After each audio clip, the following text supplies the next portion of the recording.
Ny amboapasy angamba dia fametrahana fotsiny fa manino tsika mitonga am'izao apitasy zao satria tao anatin'ny herintaona zany tsika dia natsapa tam'le nanao an'ilay team building na le fanamafisan'olona ny fiasan'ny fiasan'olom-pirenena ny alanan'letsika roy fa isany tena mitondra faharefona na lacune be dia be eo amin'ny fomba fiasantsika firaisan'olom-pirenena na dia fa nisy azaletsika roy ny tsy fahatombana ny serasera na ny fifanakanosana totam-baovao avy amintsika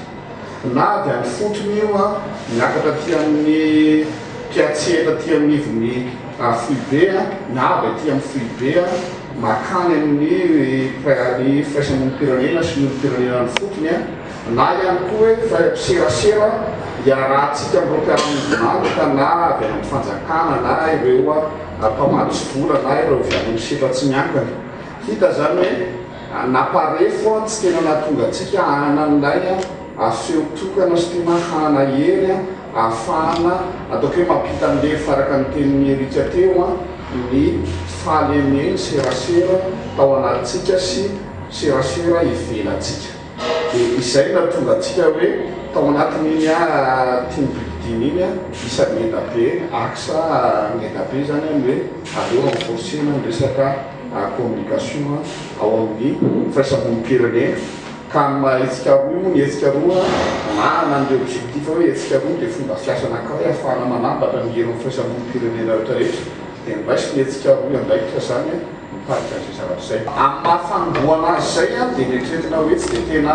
tsara tamin'ny voalohany eritreretina andao tonga dia anao an'izao tsika andao site web andao anitsy andao anitsy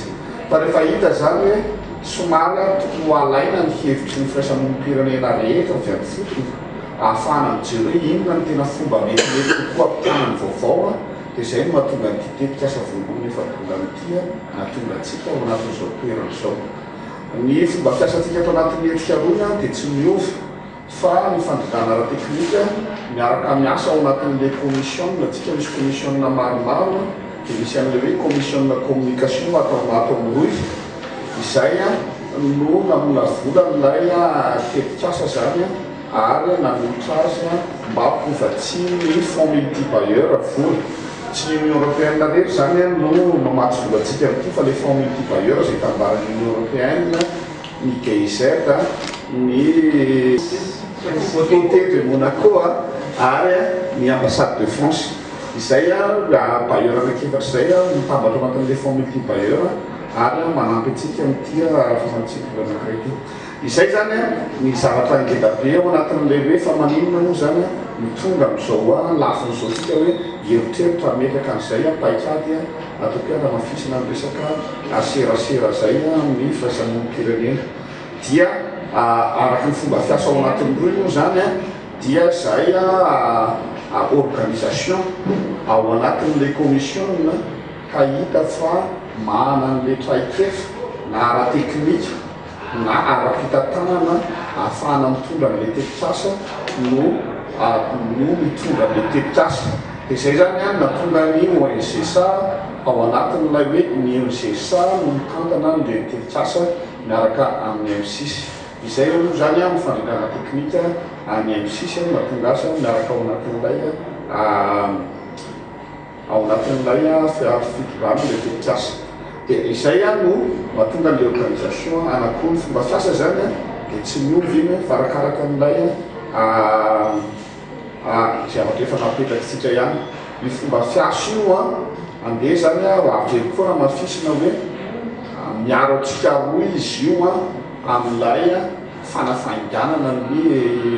fiadiana hevitra aloha mpamatsy vola zay no raha endrika be satria ny mpamatsy vola anankiray raha tia matsy vola